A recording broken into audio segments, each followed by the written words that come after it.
Hello and welcome to the Comedy Slab podcast. If you've not heard the podcast before, it's me, Shane O'Connor, him, Adrian Lacey. It's kind of like My Family meets Quincy. It's the best I could do to describe it. In what way? Well, because we talk about, comedy. I should have chosen something else other than My Family, shouldn't I? Yeah. It's like, what's funny? It's not the 9 o'clock news obviously. Meets Quincy, maybe. Would that be better? Yeah, okay. You have got it in for My Family, or rather your family. No, you're My Family. My Family, yeah. I could. Maybe we should do it one of the weeks. You have threatened this before, yeah. And just to cheese you off, I nearly said something else then. I think I'd decide to like it in advance.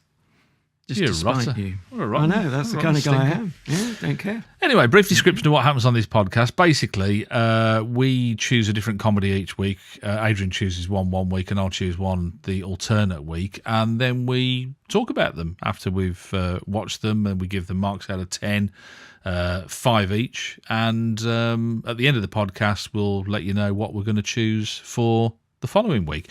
My turn to choose last week, wasn't it? It was. So I chose. Well, I was playing a bit dangerous actually, because I chose a comedy which is now in its second series, got recommissioned, much to the surprise of a lot of people, which kind of gives you an idea of just how popular it was amongst some of the critics. I thought you were going to use the word chagrin for a moment. In a built-up area. You can't say that on a podcast, can you? I don't think so. Have you it's seen? A bit like. Have you seen my chagrin? What was it when I went to see Morecambe and Wise? Obviously, I'm not that old, but just supposing I'd seen them. Yeah. My dad saw them. There was a word. I did actually. There was a word beginning with F, and obviously, they being a mainstream act, it wasn't the naughty one. But I've got to remember now. And I remember thinking at the time, I was only young, honest, and very young. And because this is a discussion that keeps coming up between us on the Comedy Slab, is it ad-libbed? Because it looked really ad-libbed. Yeah. And Eric Morecambe looks off stage and says, "Can he say that? What is it? It does begin with F. It is going to drive me mad." And I almost know the bit that you're referring to. It kind of sounds familiar, as a lot of Morecambe and Wise does. While you're thinking of that, my dad saw them before they were famous at the Aston Hippodrome. Oh, now that is cool. Not the Hippodrome, seeing them. Well, no, both. The Aston Hip, they used to call it, which just shows you how hip it was. And the overwhelming thought that he had from that evening was how blue they had really deep blue suits. I thought you meant the humour was... No, they weren't blue at all. They never were blue, did they? No. But, yeah. No, anyway, I couldn't say chagrin because we pronounce it chagrin up here. Okay. So that marks you out. Yeah. So while you're still trying to think of that word beginning with F, I'm sure by the time we finish the podcast, you will have thought of many words. I'm sure. You go off. I'm going to list them all the words I know. Oh, Freddie. Flipping heck. Flange. Yeah, no, I chose something that I watched. I think I mentioned in last week's podcast, didn't I? I watched, 3 episodes. You did series 1, and you gave up. Yeah, and it wasn't just me. Angelina said the same as well. My wife, she said, "Oh no, I don't really want to see any more of this," and we kind of left the. Does first she have series. the right to veto TV though? Ultimately, I mean, if you'd said, "Let's carry on watching it," I'm the man of the household. Yeah. What would have happened then? You say that as if you've never met her, and know how she can wield a frying pan when she wants to. I don't think I've ever said I'm the man of the household, not out loud anyway. Right, you've thought it though. I've when she's gone out sometimes, I've said, right, that's it, the pinny's coming off, I'm not wearing it anymore. But and the pink woolly hat. Yeah, but other than that, no. Well, the great thing about that is that you can go your own way now, can't you? With the fracas. What? Oh yeah, that's the word. Yeah. Can he say that? Can he say that?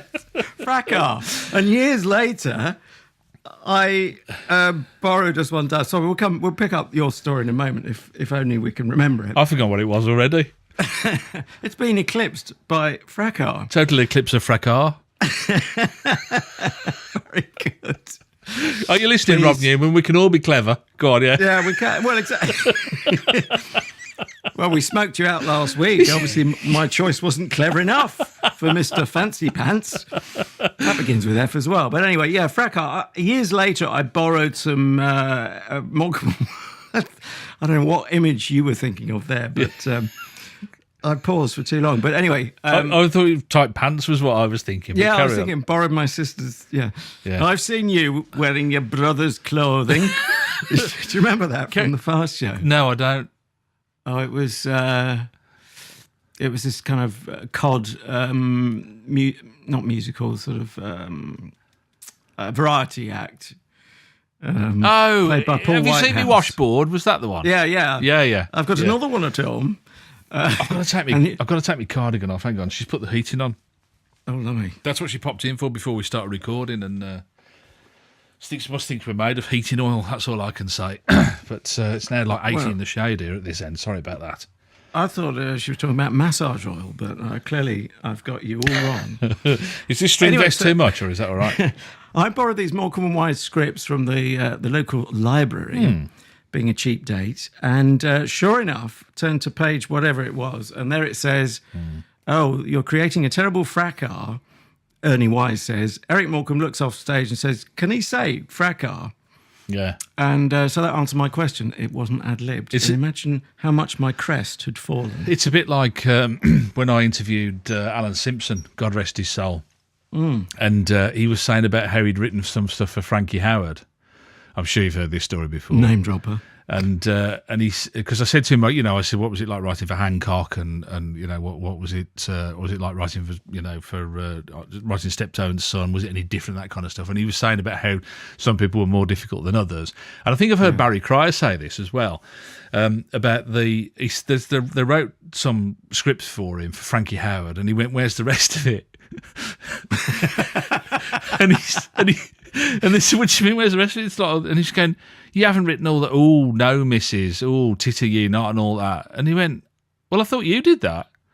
And he went, No, they're all right. They write it in for me. Dummy. Yeah, and all of the, oh, no, oh, well, steady, and all that sort of was all written in. Lummy. So there you go. Anyway, sorry, back to the plot and and prologue. Who are we talking about? Oh yeah, so I still haven't mentioned the series yet. It's a series called Bad Move, and on the face of it, it should be an absolute stormer of a comedy because it's written by Pete Sinclair and Jack Dee. In fact, it's conceived and written by Pete Sinclair and Jack Dee. Who did you ever watch Lead Balloon? Did you see Lead Balloon? I did, yeah. I referred to this briefly last week. I would bracket Lead Balloon together with another show, which is, I felt, highly watchable. It was one of those, when I was with my wife, Q Hearts and Flowers, it would be our sort of TV dinner viewing. Right. Kind of default when it was running. Bracket it together with, can you think of another show? This is a slightly mad question. I'll try and give you a clue. But another show that, again, with all due respect to those involved, didn't set the world alight, but was always watchable. And maybe it's just aids digestion. I don't know what it was. You probably don't want belly laughs when you're trying to eat. But it was just a good, solid story that you just follow for the half hour or whatever. I don't know whether I'm right now from what you've said, but immediately when you said that Lead Balloon was like something else, the one that I always think of is Rev. Right. Okay. Well, I suppose actually that was in our shortlist, maybe our top 10. The one I was thinking of was Episodes. I think you always made an oblique reference to it. Stephen Mangan, your mate. Yeah, never watched it. Never watched Episodes. Really? That's one that's been on the. It's been on my particular slab for a long time, but I've never actually got the. Well, get it off your particular slab and into your particular TV. Never got my utensils out, and so now I never. Oh right, okay, yeah, and Tamsin Gregg, is it? Greg, indeed. Love her from Green Wing. She's fably arse. Can he say that? Careful. No, he can't. So, hashtag me neither. Should we kick off with a clip? Because I think it's about time. I chose the clips this week. Show off. And no, the only reason I say that is because one's from the very beginning of the episode, one's from around the middle, and one's is the last scene. So it's the first and last scene, Eclipse 1 and 3. So it kind of make more sense if we start off with. I mean, you know, if you'd like to, would you like to introduce it, or do you want me to, or what do you think? I think I'll let you on this. Okay. Suspicious occasion. Now, bear in mind, I come to this with 3 episodes from the last series under my belt, so I kind of got a bit more of what they were trying to do, and we'll come to that a little bit later on. But this is essentially the main 2 characters. That's Jack Dee and Kerry Godliman. For those who don't know, they've moved to the countryside to try and escape the rat race, and they're finding that it's not as easy as they thought it would be. Particularly when talking to local tradesmen, or particularly when talking to a local builder, as they are here. So, who put that tarpaulin up? Well, like I said, it was the last builder we had. He put it up and we didn't see him again. He didn't finish the job then? Oh, what do you think? All right. Just trying to establish the facts. Sorry. It's just we've had real problems finding a good builder. Okay. So, I take it you want the chimney rebuilt? No, we thought we'd leave it as a pile of bricks in the living room. Look, mate, I want to help, but if you're going to be sarcastic... Sorry, I apologise. It's just been very frustrating. Can we start again? Aye, of course we can. So what caused it to collapse? Were it subsidence? No, Rockstar hovered over it in his helicopter. Right. You've had your chance. But it's true. I've got better things to do with my time. But that's what happened. Thank you. Good day. That went well. But that is actually true, or at least in the terms of the series. Well, that happened with the chopper. That's the problem with the fact that if you were coming to it brand new for the second series, you wouldn't know. I mean, he appears a bit later on. The rock star that they're talking about is a character called Grizzo, who appears a bit later, Played by Sean Walsh. That's it, yeah. But so you wouldn't like, it's the first gag of the opening scene, and it's a great gag because you know he's actually telling the truth. But of course, all of the power of that is diminished by the fact that if you've not seen the first series, you wouldn't have a clue. Wasn't your hunch, as was mine, that he was speaking the truth, the Jack Dee character, Steve? Well, I knew that he'd had problems with Grizzo, the local rock star, for the first 3 episodes, although I didn't actually see him do any damage to his chimney in a helicopter. Or I might have done. It was a while ago I saw it now. So, But yeah, I don't know. So why did you feel that then? You thought you kind of... It still worked for within you, the did it? terms, within the terms of the show, I felt it was most likely that was, quotes, true. Right. Otherwise he wouldn't have said it. Right. Because he did seem to be rowing back not to upset the builder. Yeah. How did you get on with it? Just as an overview, because we tend to do this, don't we? Say, right, okay, whoever suggested it generally asks the other one to say, right, how did you get on with the thing? Did you like it or? I did overall. Now I should repeat my declaration, talking of the truth, last week, which is not that the writer Pete Sinclair is a personal friend. I said last week he's a friend of a friend, and then I went away and thought about it and thought, friend of a friend who, because of another marriage split up, sadly, I haven't seen for 20 years or something like that. Right. So it's more complicated. But I did actually meet Pete once doing, in my sound engineering days, I was mixing the sound on a pilot that he'd written, and one of the names from that was Angus Deaton. Oh wow! He was the lead. Well, he's got a huge pedigree, hasn't he? I mean, I just looked at some of the stuff he's done. Mark Steele lectures for TV. Power Monkeys. I don't know if you ever saw that. That was superb. That was. I love the title, but I've never seen it. What's that about then? It followed 3 campaigning politicians. Do you mean ballot monkeys? Well, there's 2 lots. There was ballot monkeys and there were power monkeys as well. Yeah. But it was written in a sort of contemporary, what I mean is contemporaneous way rather. Virtually on the day, wasn't it? Or some of it was. Yeah, so it was like it had got references to the news that a bit like Drop the Dead Donkey used to do. Very clever like that. He's written Mike Bassett, Football Manager, and if you ever saw that, it was fabulous. But then he also wrote My Hero, which is probably one of my least favourite comedies. He's up there with My Family. So, but you can't, you can't be prolific and be 100% on target all the while, can you? For everybody. No, and that's not a bad hit rate, I think. Oh, he's more than I like by a country mile than I don't like. What really frustrates me with this, though, Adrian, is that like I say, I thought, and my wife did as well. We both thoroughly enjoyed Lead Balloon. We thought it was just excellent in every respect, in casting, the way it was shot, the script, the pace. Just everything I just thought was brilliant. And this to me kind of comes away as a lead balloon light, like a diet lead balloon. A light balloon. Light balloon, yeah. Like aluminium balloon. Sometimes there are some metaphors you can't extend too far. Yeah. If you keep blowing them up, they'll eventually pop. It was like the aluminium. Like a Zeppelin. Now, here's the thing. Okay, which... Oh, the humanity. Yeah, go on. Oh, the humility. What channel was Lead Balloon on? Remind me. I have my suspicions it was BBC 4. Yeah, BBC 4, I think, right? yeah. Right. Well, I think that's your answer. No. This is on ITV, which I remind you, according to Stuart Lee, is the failed state of TV. And which is, I still find that very funny. I know you don't. But, by the way, because you... How long into the show are we? I'm going to give you a cue to have a go at the Beeb, or at least pick something up. Hold that thought for a mo. I'm going to backtrack and ask you, was the same tune, Cliff Richard in the Country, the theme tune for Series 1? Do you recall? Yeah. And right. To me, that should set the alarm bells ringing. Depends. You can have a song that's kind of got a bit of an ironic twist to it. Why did you ask that? Why did you ask if it was on Series 1 as well? Well, I just wondered about the timing of a certain court case involving a certain Sir Cliff against a certain British Broadcasting Corporation. Right.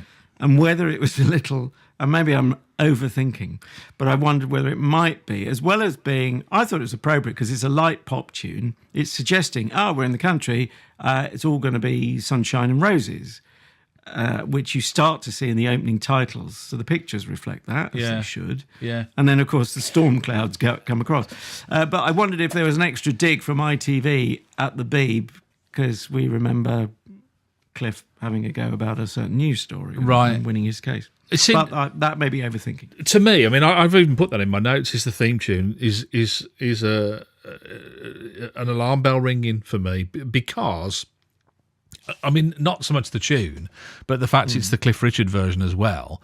He's kind of dated and of a time and a different kind of humour. And I thought if they'd have got somebody to, even somebody unknown to rework it and to use the tune but to redo it, would have been more forgivable. But you do kind of look at that. And I looking back on it now, it didn't pick up straight away. But I thought, that should have rang the alarm bells straight away, that one, really.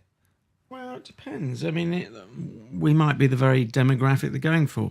Were you thinking, for a moment, I thought you might be making an allusion to, there was a cover version by, was it the Farmers in the 80s? Oh, I don't know. I don't remember that one. Well, let's look it up.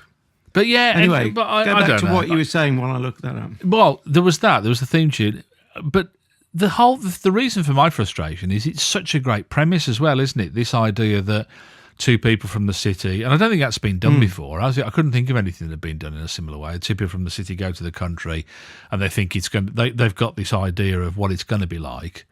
And of course, nothing could be further from the truth. In the first series, I think first episode of the first series, they suddenly realised that you can't get Wi-Fi in the countryside, and I can testify to that. I mean, it's an absolute nightmare.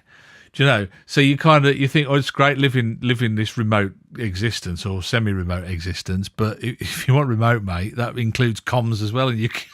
You look if you get a dial-in tone some days. So you said there was no series. Sorry to cut in, but you said there was no TV series that dealt with that. Isn't there a show called Escape to the Country, which becomes unintentionally funny if you're prepared to laugh at people's plight? Well, actually, the only other one I thought was the Green Grass. Have you seen that one, which was a spin-off from Only Fools and Horses? I mentioned that before. No.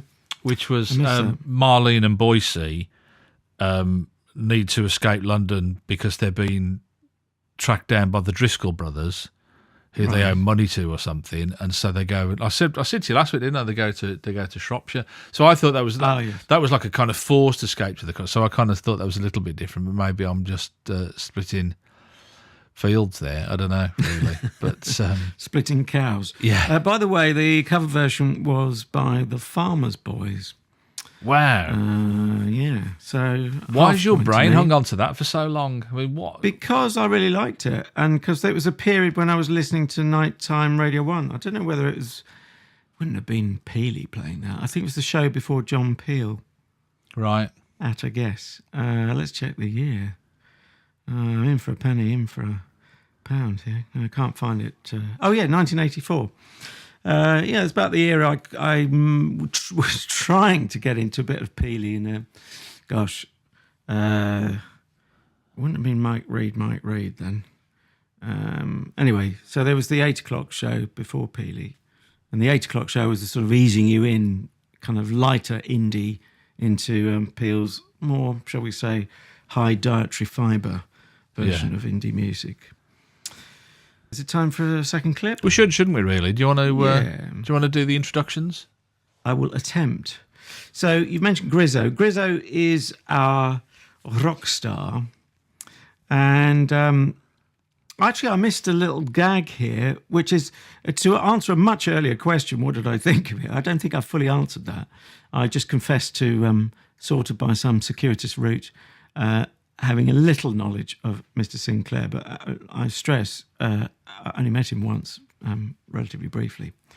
But I thought this was a nice bit of writing. The timing I missed the first time through, and the second time through, generally, I got a lot more out of it, and I thought it's very, very well crafted. It's a classic sitcom style, albeit without a laughter track.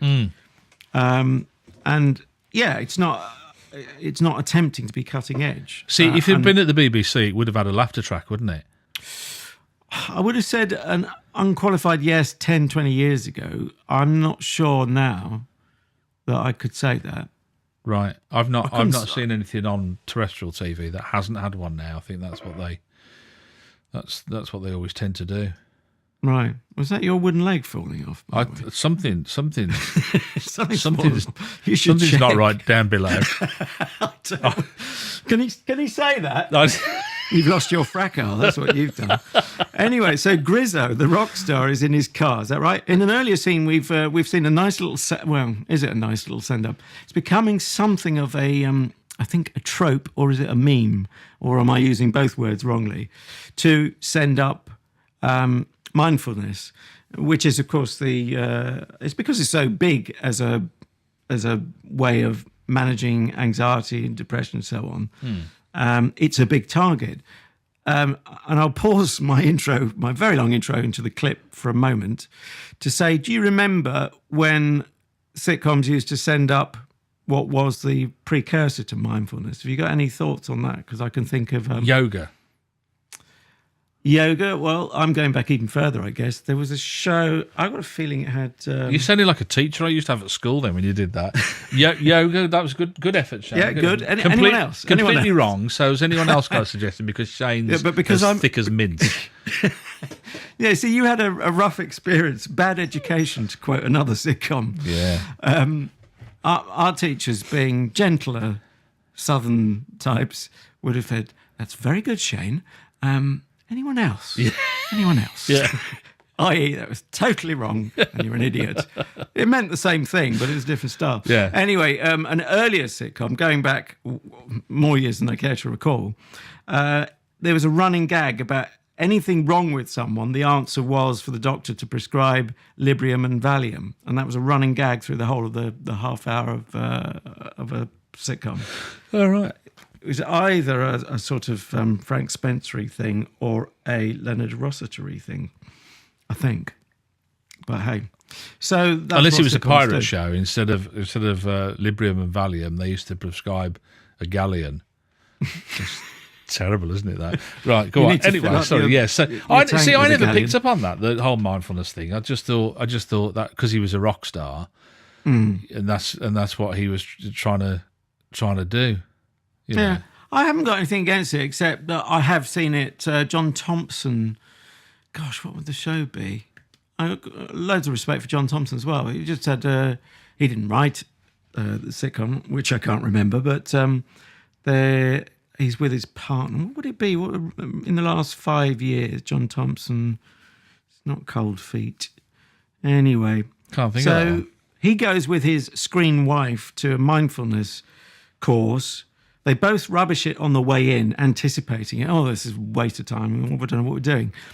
And then they come out of the session. She says, I was right about that. Complete waste of time. And he's been won over. That's the gag. Oh, okay. Right, okay. Anyway, we hear the audio before we see Grizzo. And the audio is his mindfulness tape, CD, MP3 playing in the car. And it leads the pictures. And we hear the phrase, it's good to slow down or something like that, relax. Yeah. And then he's tanking it round the corner, going too fast on a country road, and also taking a phone call. Hi, Grizzer. Hi, Steve. You know that hole in your roof? Yes. Well, I left it to the universe, and sure enough, the universe has come up with the answer. Go on. You know Martin, my builder?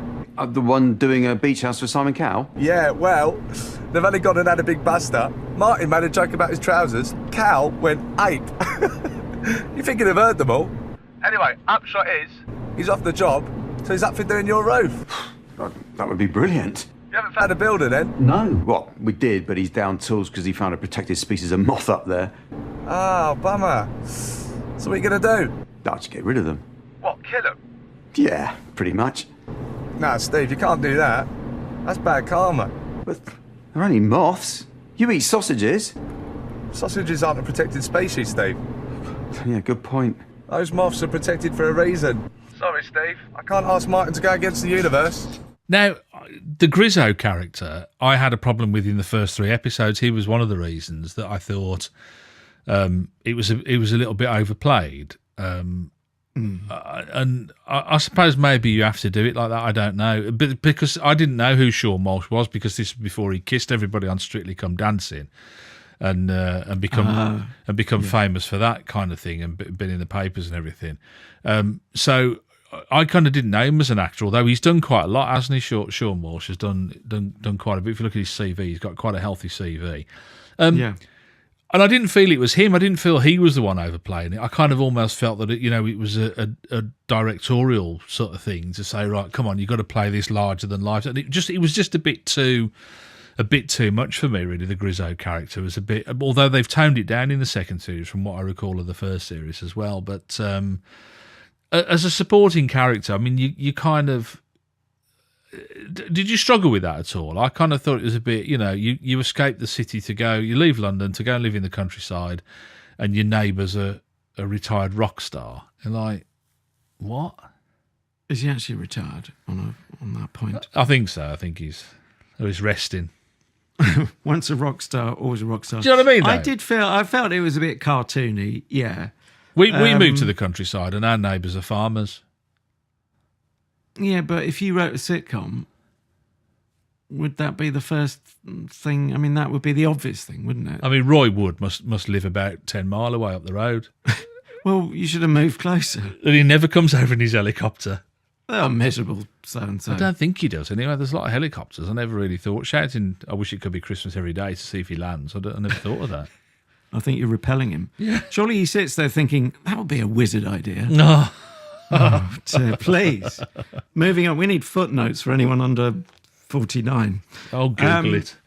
Oh, Google yourself, Google mate. it. What's the matter with them? God, sorry. No, you're going to answer that question. So, what did you think he was a bit? No, I started to. No, I was agreeing. He's a bit cartoony, comic-y. Yeah, it's a bit unsophisticated as a gag. I mean, having said that, you can have a mainstream sitcom where I think it's still possible to stretch it a bit, isn't it? I'm not averse to the rock star. I'm more averse to it being played in a very cliched way. Right. Too cliched way. He could have been a more complex rock star.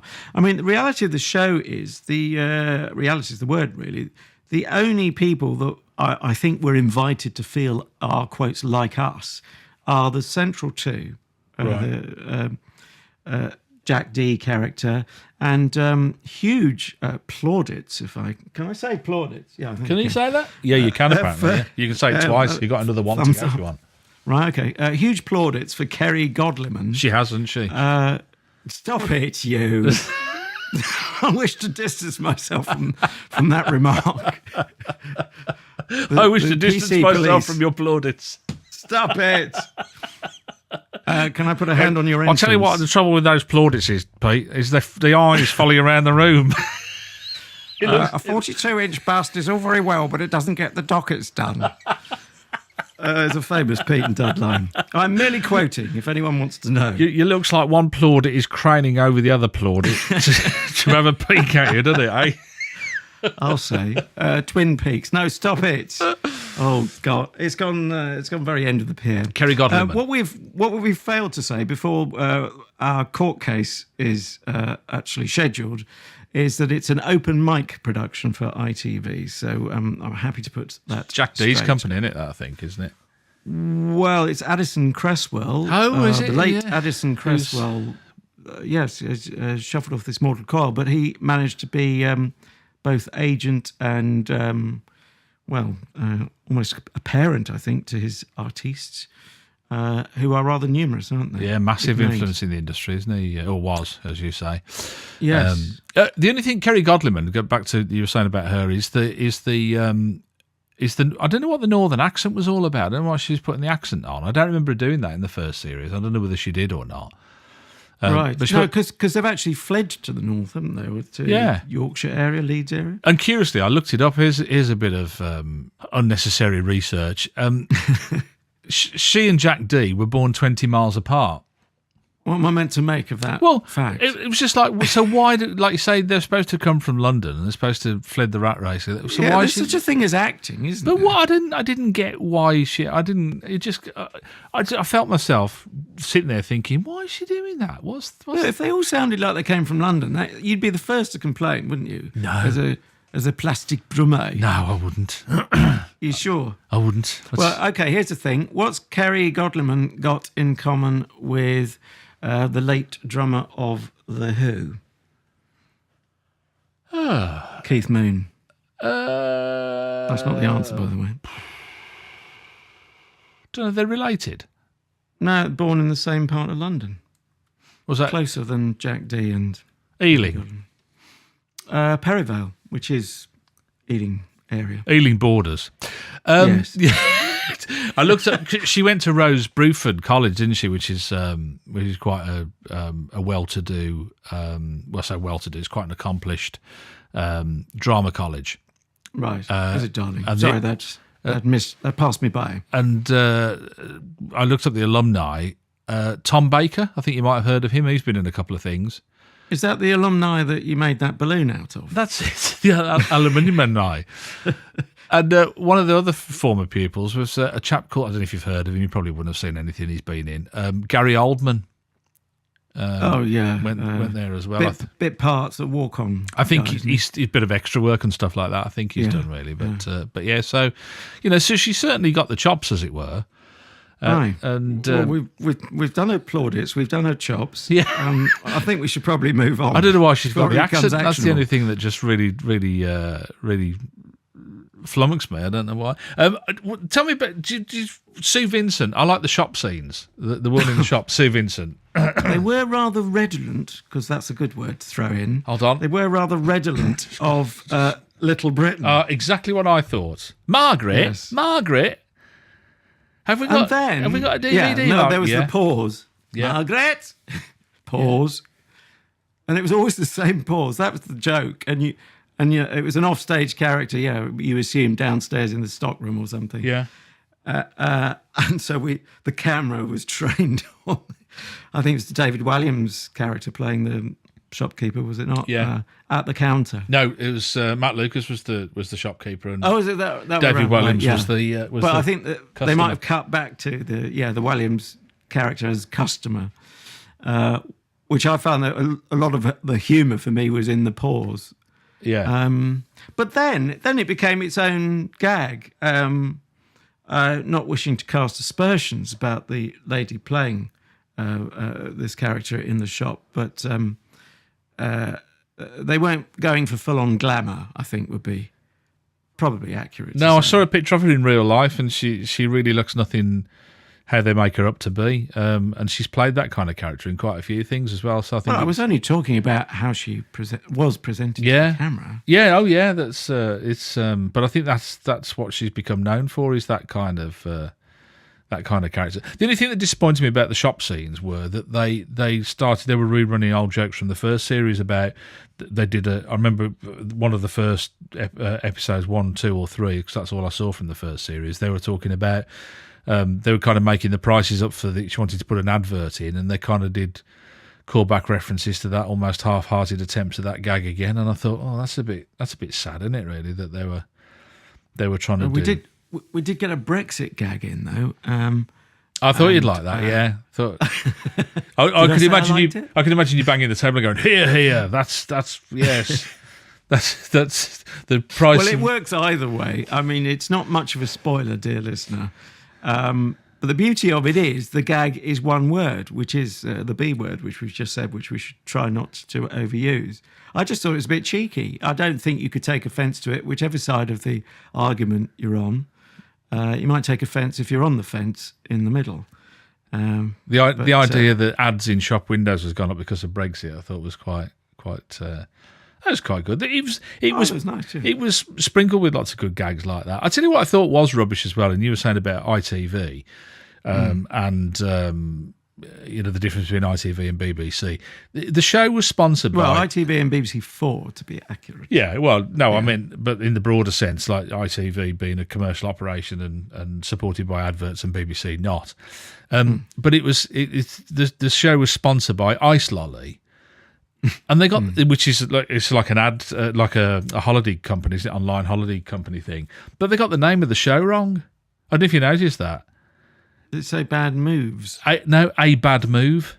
And I thought, gosh, what a typo! That is really, and they actually read it out. So they said, "Ice Lolly sponsors A Bad Move," and I thought that is a real drop the ball. I think. That's a humdinger. It's a howler, unless, isn't it? Of course, it's meant to be humorous, but I don't think so. Yeah. Okay. Surely it's time to get into Act 3, because essentially you've divided the clips up into 3 acts, as you said. Well, you didn't call them 3 acts, but that's effectively what we are. They're in chronological order. Yeah. The next we're about to conclude. The next clip I chose was the last scene, and the reason I chose it wasn't because it was the last scene, was because. To me, it was so reminiscent of Jack and Pete's writing on Lead Balloon. It was a real Lead Balloon moment, I thought. And with Lead Balloon, I have quite a lot of laugh out loud moments where he would get himself into these situations, and he was so set in his ways that he just wouldn't see that a bad situation was coming, would he? That was the whole thing. It would like kind of loom larger and larger over him. And to me, and just at this last scene, I thought, oh yeah, that is classic Lead Balloon writing. All the way through, we've been hearing about this builder that they've managed to get hold of, called Honest John. That's how he actually advertises himself. And he found Kerry Godliman's tenner in the bush and brought that. But I found his tenner for honesty is the best policy. That was his kind of thing all the way through the show, and. He's actually reported the fact that they've got these moths while he's been doing the building work, and they're a protected species, and he's now reported it to the authorities, which is where we pick up the scene on the doorstep. Good morning. Janet Dawson, Environment Agency. We've been notified of a protected species at this location. Have you? Under Schedule 5 of the Wildlife and Countryside Act, I'm requesting access to this premises for inspection purposes. The moths? So you reported it, did you? Honesty is the best policy. Is it? Always? I think so, yes. Oh, good. Well, in that case, John, I'll be honest. Steve. You are a small-minded, sanctimonious, interfering busybody. I'm sorry you feel that way. Oh, and while we're all being honest, not one person anywhere you go ever looks at you and thinks, oh, look, there goes Honest John with his full head of hair. They all think... There's Honest John who's honest about everything except for the fact that he's actually bald. Just being honest, John. OK, well, since you brought it up, yes, I do wear a wig, and the reason I do is that I've lost my hair because I'm having chemotherapy. Right, well, good luck with that. Shall I show you where these moths are? I knew you'd love that. You love tasteless humour, you rotter. But I've actually been in a thankfully not identical situation, but I have misread a situation. I don't want to give any more details, it's too painful. So it was a kind of, it was another of those laugh first, feel guilty afterwards moments. But then I found myself, because the kind of nerd I am, I'm kind of thinking, all the way through, I'm thinking, can moths really be protected? You're not meant to think like that, are you, really? Do you know? No, I thought that as well. I'm thinking, why didn't they choose bats? Because that's definite. Yeah, we know that to be a Because fact. I've got bats here. We've got bats, and every night. But they don't eat your jumpers, though, do they? No, maybe that's what it. Or because you couldn't buy bat spray, could you? I suppose, and then how would you kill them? And I don't know. But yeah, I thought exactly the same. So either we've gone stir crazy doing this podcast, and we both I think we have overanalyze everything, or yeah, there's no alternative. I think we've gone stir crazy. I think Yeah. you answered your own question there. yeah. But I did like the way the show pushed the idea of, they start out, of course, wanting an honest builder because they've been let down before. Yeah. And by the end of it, it's, oh, for goodness sakes, can't you just bend the truth a bit, bend the rules? Yeah. And so it felt very real. I'm surprised you didn't enjoy it more. And I would have to say, we didn't have Comedy Slab in the days of Lead Balloon. But if we had, I think I might have enjoyed Lead Balloon a bit more on the second viewing. I never really saw the same episode twice. Yeah. But I got a lot more out of this one second time. And I think it's beautifully structured. I know people don't sit in the pub necessarily unless you're slightly odd and you have a podcast like this. They don't say, "Oh, it was wonderfully structured. Don't you like plot point 2, darling? I thought it was wonderful."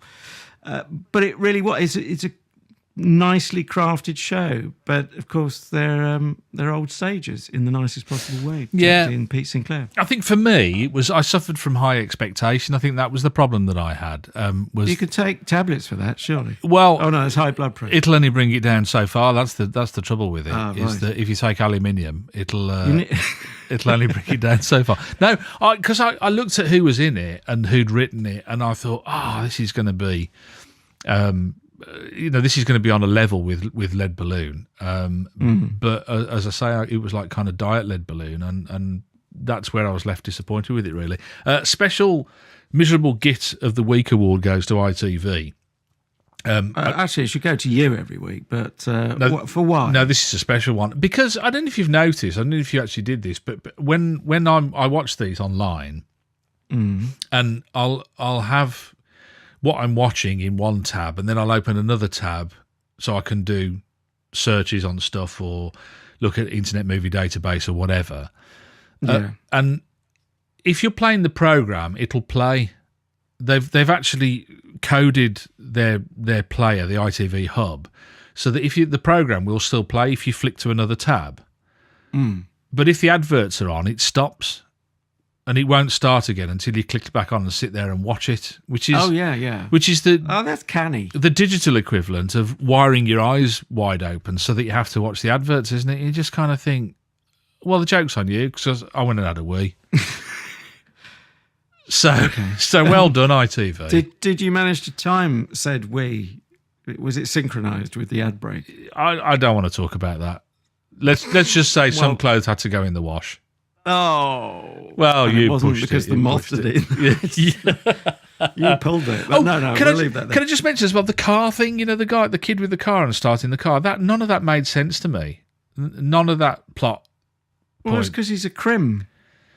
Sorry, folks. Yeah, but we're all about spoilers here, but there are other episodes of the series, as I always say, available to you. But he was like they had a problem starting the car, and it wasn't a problem because it then conked out, so it wasn't a problem starting the car. It didn't kind of gel for me, that sort of stuff. Anyway, sorry, I just thought I had to throw that in. Far be it from me to accuse anyone of over-analysing, but there comes a point where I don't know.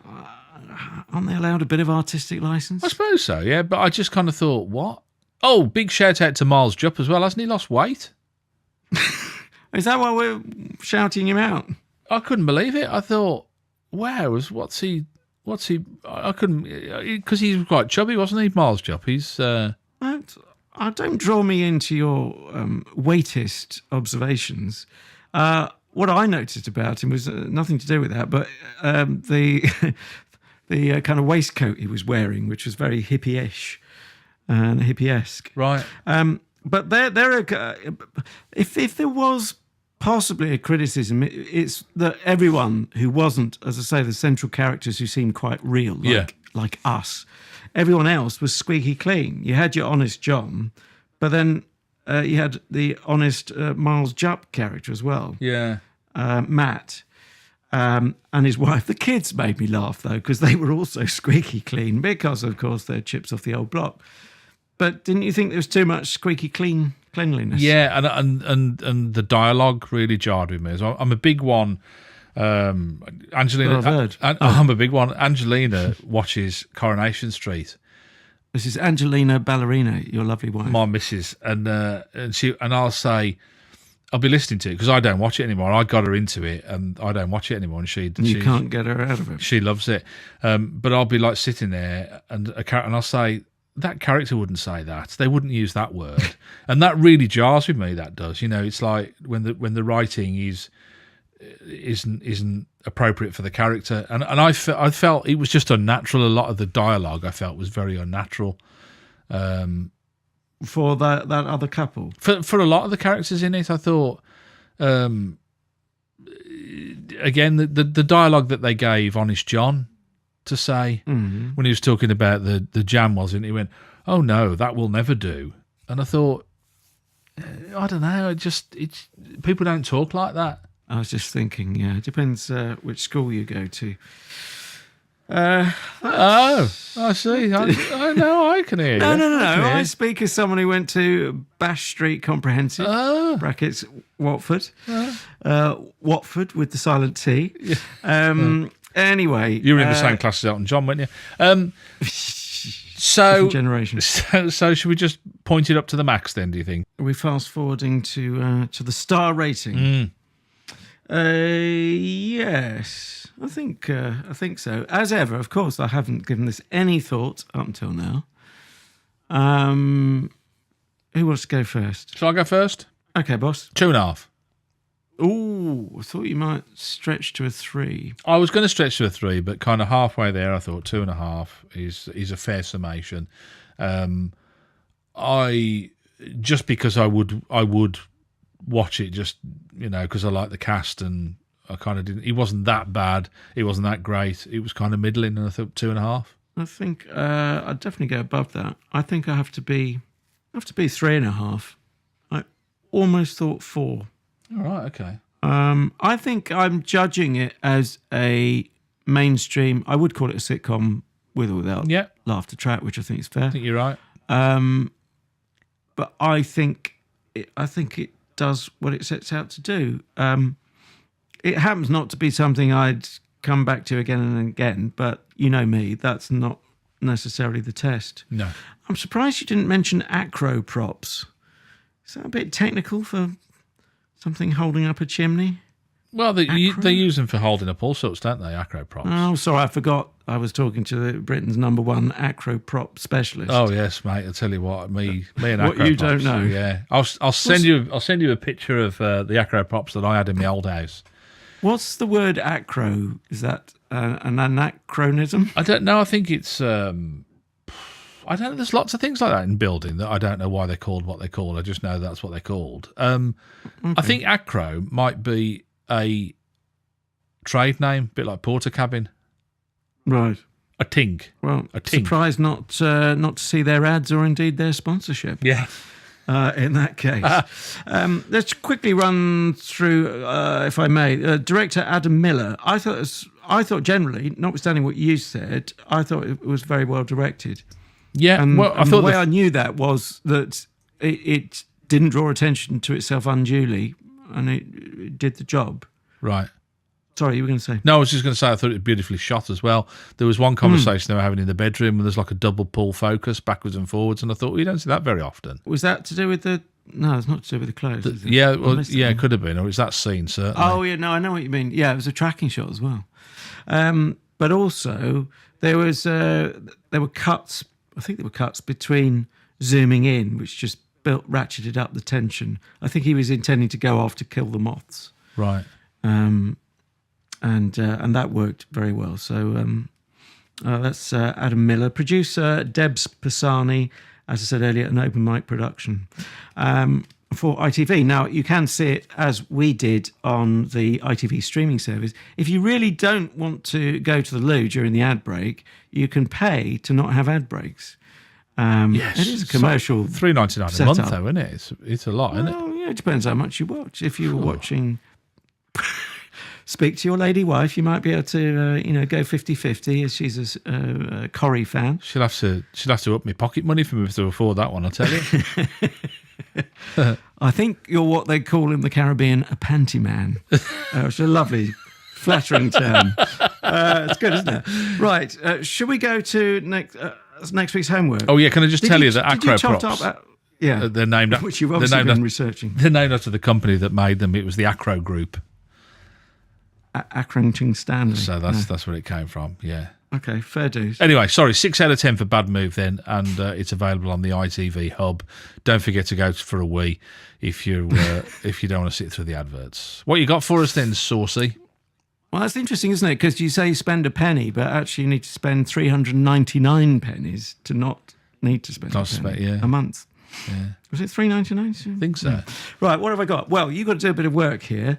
Next week's homework. Pay attention, please. Sit down, O'Connor. Don't do that to George. Right, it's Series 1, Episode 1 of a British comedy. Stop me if you think you know what this might be. Which touches, as so many Britcoms do, on the usual things that obsess us in this benighted nation: class, power, incompetent bureaucracy, and heroic levels of failure. So far, that could have been quite a few shows, I think. And when I say nation, I'm thinking 4 nations, just before you write in. And I'm part Scots, just round the Wallet region. Ba-bum. Anyway, thank you. Moving on. It's a bit of a rating success because you're not the only one who does your homework. An episode, I've looked up the figures. Yes. An episode recently transmitted comfortably got into the top 10 of the TV comedy hit parade, as it has done a number of times. It's effectively told in flashback, although it doesn't flash forward at the end. It's how are you doing? No idea. Not a clue. No? Okay. It's written, again, it's often the case, it's written by a duo. Again, that doesn't narrow it down too much. They have more than a little experience of the world they've created here or recreated here. And it includes some highly lovable and also highly unlovable characters from the worlds variously of retail, finance, the military, even the church. Perhaps I should add it's exactly, give or take a few weeks, half a century old. Are you going to ask me what it's called? Dad's Army. I was going to say, if you asked me what it was called, I'd say, don't tell him, Pike! Yeah, Dad's Army. Dad's Army. Wow. Took the last play. Series 1, Episode 1. Episode 1, would you believe, by scouting around the Player of Eye on the BBC, which won't make any sense outside the UK perhaps, but it is available. Because they played it, didn't they? They played it on the anniversary. That would be why, yeah. That's why they broadcast it on the anniversary. Was it right. 50 years or something, or 40 years or something? Yes, 50 years. 50 years, yeah. July 1968. And it is, I'm sorry, folks, it's in black and white. But for my money, less is more. Oh, I love it. I love it. And also... I actually met Ian Lavender and interviewed him, actually. Did you? Yeah. Oh, do tell. Yeah, he was. Well, I'll tell you next week because I've got some lovely. So I'll see if I can dig the interview out and I'll have a listen to what he told me. Oh yeah. Well, we could even have a clip of it if you can find it. Yeah, but it isn't around forever. I mean, hopefully, Dad's Army goes on forever in terms of being repeated. But I think it's only around for another. By the time you hear, by the time this podcast miraculously appears there's only a couple of weeks to go on BBC iPlayer. By the time you hear this, we'll all be dead. Yeah, probably will be. We'll just have died of old age through rambling for too long. Shall we park it there with perhaps one or two credits and pointers? Yeah, well, if you've enjoyed, don't forget you can catch up with us on all the usual podcast outlets and some of the inlets as well, depending on which way you're going. Spreaker, Apple thing, Spotify, iHeart Radio, iHeart You, baby. Oh, brother, where art thou? And the Tube of Views as well. We're on, aren't we? The Tube of Views, yes. The YouTube. That famous sheep cream. YouTube. It's the best one, bar none. Oh, please, don't fake it. And social meds, as ever, we are at Comedy Slab on the twits. And thank you, Mark Riley, for that, of Lard and Mark and Lard fame. Oh, by the way, fingers crossed and everything crossed for Mark Radcliffe, who we recently heard is suffering throat cancer, poor love. So we are sending out good vibes to a fellow broadcaster, albeit much more successful one. Anyway, where was I? Oh, yes, the Facebook as well, if it still exists next week, if it hasn't been run into the ground by Sir Nick Clegg. A little bit of topical comedy, which might be irrelevant in 6 weeks, I don't know. Anyway, I imagine that comes with a rather nifty paycheck. I could be wrong. Probably not going to increase. Have you heard this news? No. He's becoming head of global affairs, or Hogger, for Facebook. Good grief. Yes. Is that a step up from Deputy Prime Minister? It's like the news. I'll leave that hanging. Eating itself, isn't it? It's just ridiculous, isn't it? Now it's just gone. I can't tell what's. Maybe it's hashtag fake news. Well, this is the thing, isn't it? They run stories like that and then go, "Oh, and beware of fake news, everybody." And you're thinking, how am I supposed to tell? What, you know? Yes. But there you go. Anyway, yeah. So anyway, till next time. That's it. I want to make some reference to my Aunt Dolly. No, my sister Dolly. I always get that wrong. Oh, I thought you were going to make some payoff remark about aluminum, as they call it in stateside. That's next week's episode. So we'll see you next time on the Comedy Slab. Thanks for being with us.